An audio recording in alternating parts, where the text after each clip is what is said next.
Позавчора засідання. Я був вражений до глибини душі. Вони взагалі не пригадали власний план.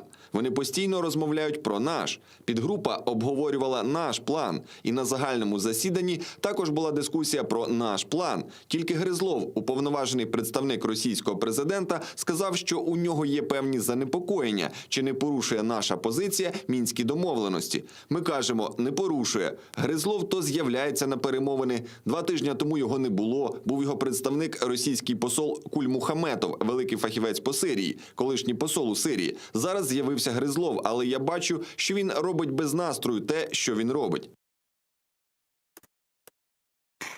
Также в украинской делегации в ТКГ раскритиковали трактовку данных из отчета ОБСЕ, заверив, что причинами почти сотни взрывов, о которых отчиталась СММ, по оценкам украинской стороны, могут быть работы по добыче угля и инженерные работы с использованием инженерных боеприпасов.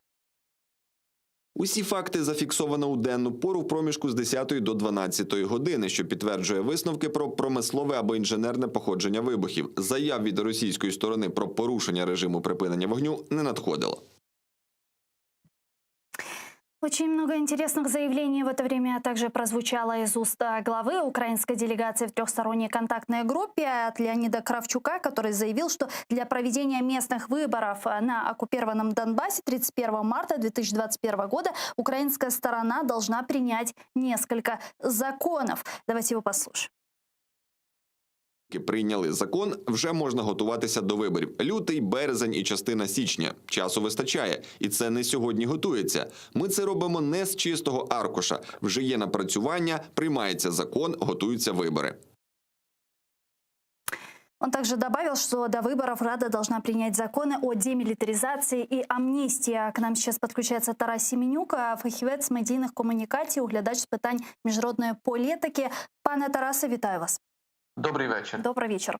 Для начала, как вам план совместных шагов от украинской стороны в вопросе урегулирования конфликта на Донбасі? Якщо оцінювати останні 6 місяців, ми бачимо, що Зеленському, хоч і команді, відбавляй бажання врегулювати ситуацію на Донбасі. І те, що Україна має свій план, це добре, бо якби не було такого плану, то очевидно, що такий план би з'явився десь в Парижі, в Берліні, а то й навіть, я не виключаю, в Москві. Це сильна позиція України – презентувати свої напрацювання і підкріплювати, скажімо, експертною складовою.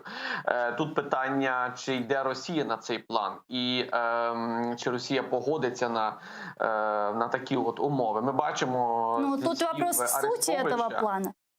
Ви розумієте, як суть плану може бути фантастична, може бути реальна, може бути будь-якою, але тут питання, чи Росія погоджується на цей план, розумієте?